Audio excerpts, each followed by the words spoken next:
This is TWiT. Okay, so the elephant in the room.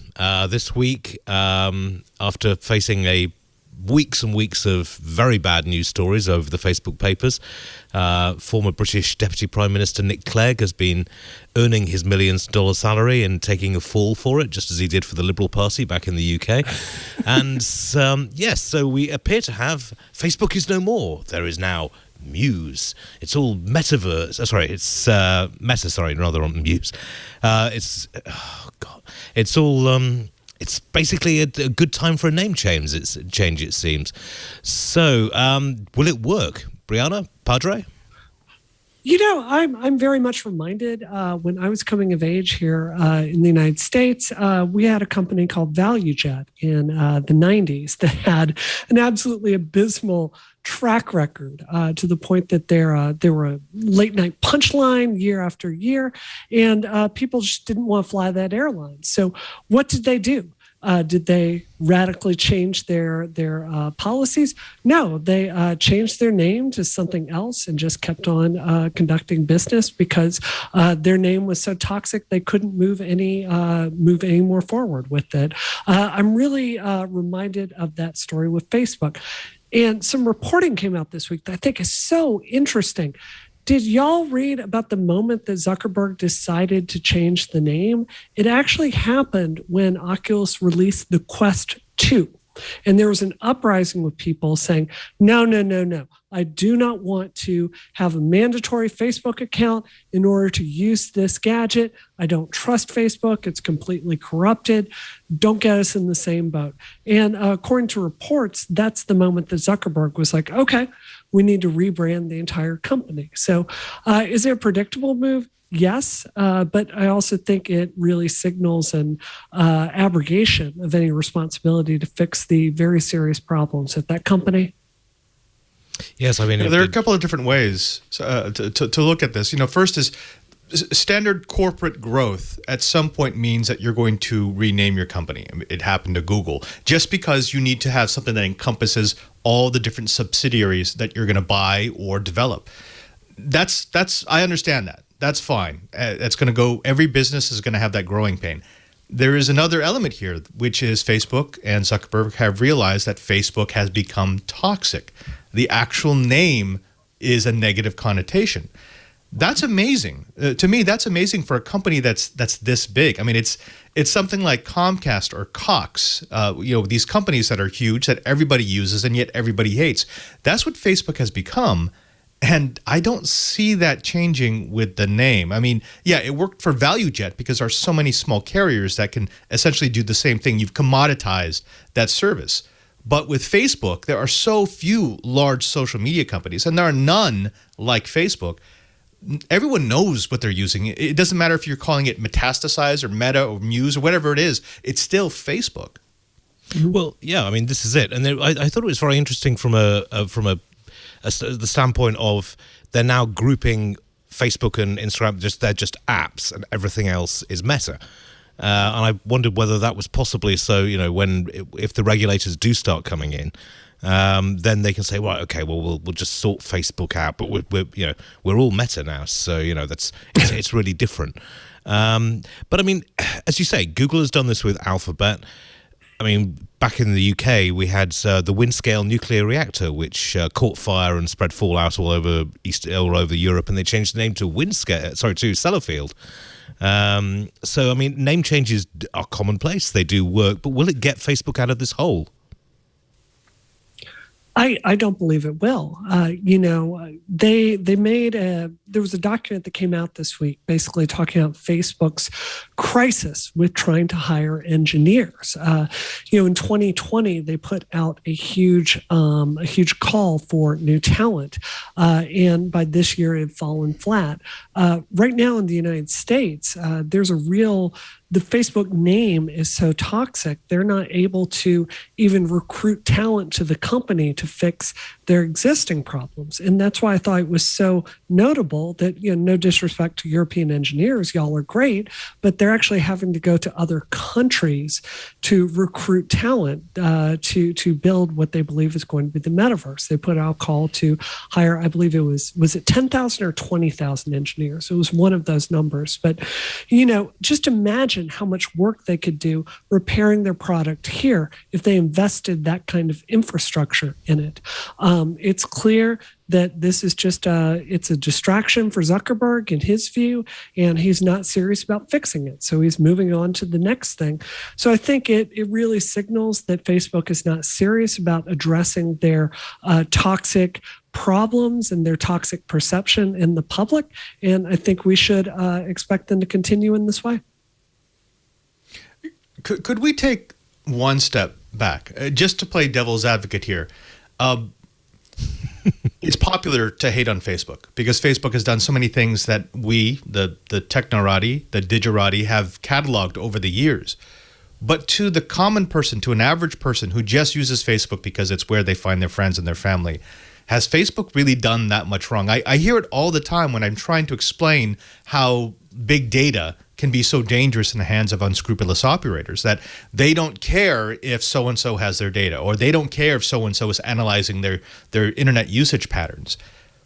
For us, the branding change is ridiculous because it doesn't change the underlying company. And like Brianna says, it doesn't change the underlying toxicity. But to mom and pop, Joe and Jan Smith, who are using Facebook to see photos of their grandkids, is there really a problem that Facebook has to fix? Well, if you live in Myanmar and you're part of the genocide that went on there, which Facebook has admitted that it helped foster, yep. I think yes, you might have something to say about it. But I get what you're saying. I mean, my mum uses Facebook, and even after the name change, she's still going to carry on calling it Facebook, and she's really not that bothered about what they've done. But I mean, whether or not this is something which we should just accept, or I mean, we're technologists. We're supposed to be pushing against this sort of thing, or pushing for it if it's good. And Facebook ain't good at the moment. I don't know. I think it's kind of like cybersecurity. There's never going to be a market-based solution to fix cybersecurity because neither the buyer or the seller are incentivized to pay for it, right? It's only going to be fixed with regulation. And I think expecting the general public to have a, forgive the phrase, Robert, but come to Jesus moment about these issues, I don't think it's ever going to happen. And I don't think it's their role.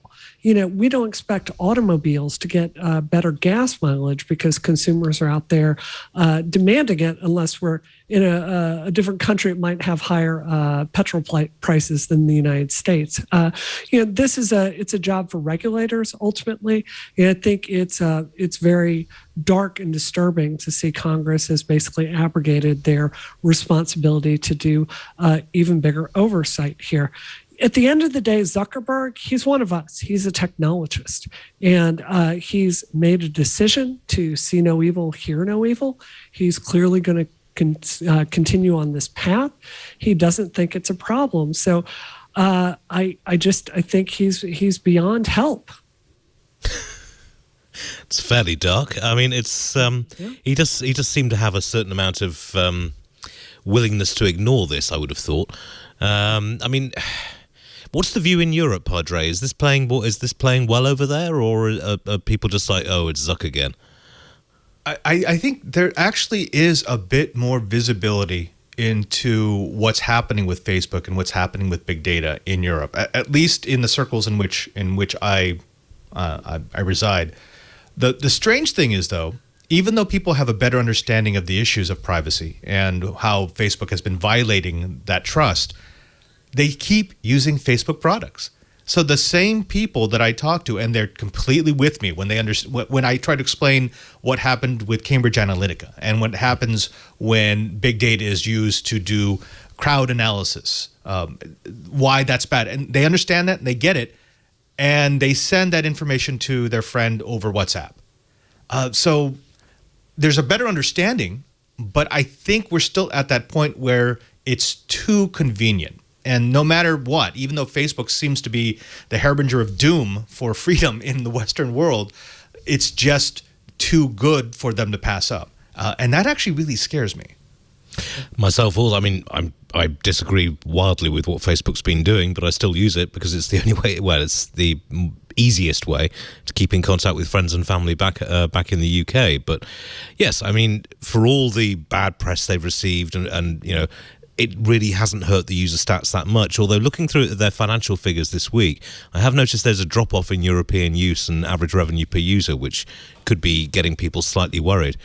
But in terms of the people that could actually change this, regulators and governments, the US government seems to have basically said, you know, they levied a $5 billion fine, which, 3 months profits for Facebook? I think they can live with that. Yeah. You know, probably find it down the back of the sofa, to be honest. But I mean, regulators seem to have completely abrogated their responsibility. And I mean, Brianna, you're very up on the political scene. Is there any sign of this changing under the Biden administration? I unfortunately I don't think so. You know, we have seen better digital policy and better better policy coming out of the FCC overall. Thank God. It could hardly be worse, but I don't get the sense that it's really a priority. I do want to say though, it occurs to me that there is another group of people with the power to influence Facebook. For me, I run a political PAC and I write giant checks to Facebook constantly because they're such an effective vector for getting political advertising out. Yeah, I've been thinking about this. I wonder if there's space for advertisers to kind of come together and demand more from Facebook, right? Like, first of all, they charge us entirely too much. They're not transparent on the metrics. They've shown time and time again that, in the case of video advertising, they actually can not be honest about the metrics at times. So I wonder if there's space for people that write Facebook's checks to come forward and say, we demand more, we demand better products, forming a kind of alliance. Well, Facebook is famously the company that said that if a video opens and is played for 3 seconds, then that counts as a view. Right. I mean, it's completely bizarre. Padre, sorry, you were... Well, okay, so I deal in this space because one of my responsibilities is the new media outreach. That's Twitter, that's Facebook, that's Instagram. And first, they rejected my appeal to just not do anything with Facebook. They said, no, we have to be in Facebook. It's where we get the most views. It's where we get the most traffic. It's where we get heat. So I get that. It's a necessary evil. But trying to get them to not pay Facebook money to push their posts it's an uphill battle. I can't do it anymore because Facebook gives them that little dopamine. Even for them, it's a dopamine hit when they see what kind of reach a video gets or what kind of reach a post gets. And even when I try to explain exactly what that data means and it's not actually what they think it is, it doesn't matter because it's someplace where they can put their money and they see a result. It may just be a result in charts, but it's still a result. I don't see that mindset changing. And again, these are enlightened people. These are people who understand the issues with Facebook, and yet they're still not able to wean themselves. So I would love the idea of getting advertisers together and using their collective power to say, look, we want to advertise with you, but we need these changes.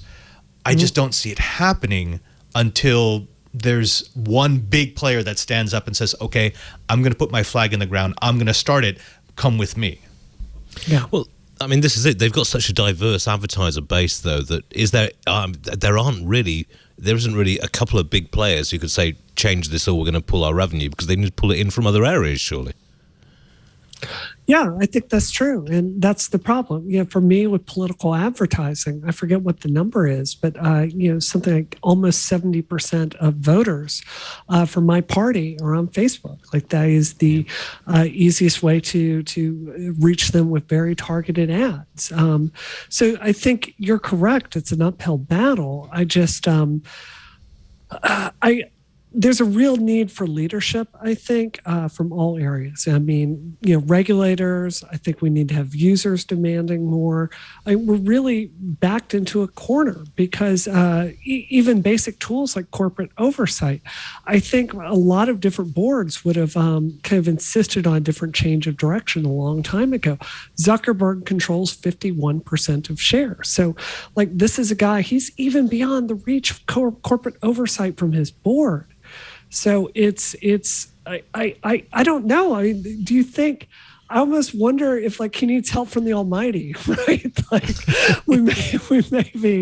Maybe you can help us out. But I feel like we have very few options. Yes, I mean it is ubiquitous, and it does seem to be out there pretty much non-stop, and there's not a lot that you can do about it. Even people who hate it carry on using it. Yeah. And then when you throw in Instagram into the equation and WhatsApp. It's an enormous reach. I mean, is it possible to break it up? Is it even advisable to break it up into separate units? Mm-hmm. I feel very strongly it is. Yeah, go ahead. Absolutely. I mean, this is not an operating system. This is not, okay, we're gonna cripple functionality. These are actual independent services that in no way, shape, or form need to actually exist within the same company. WhatsApp will work just fine apart from Facebook, apart from Instagram, and the other Facebook properties. The only thing that binds them together is that desire for the central company, for Meta, to have all that data in one archive, in one place that they can do analysis on. So yes, it is possible to break them up. And actually, I think it would be better to break them up. I think services would start working better if there wasn't always that Facebook tie-in. I know for a fact that once the Oculus started requiring a Facebook login, I gave up. I just, no. I don't need another piece of equipment that's going to require me to use an account that I only have because it is tied to other services.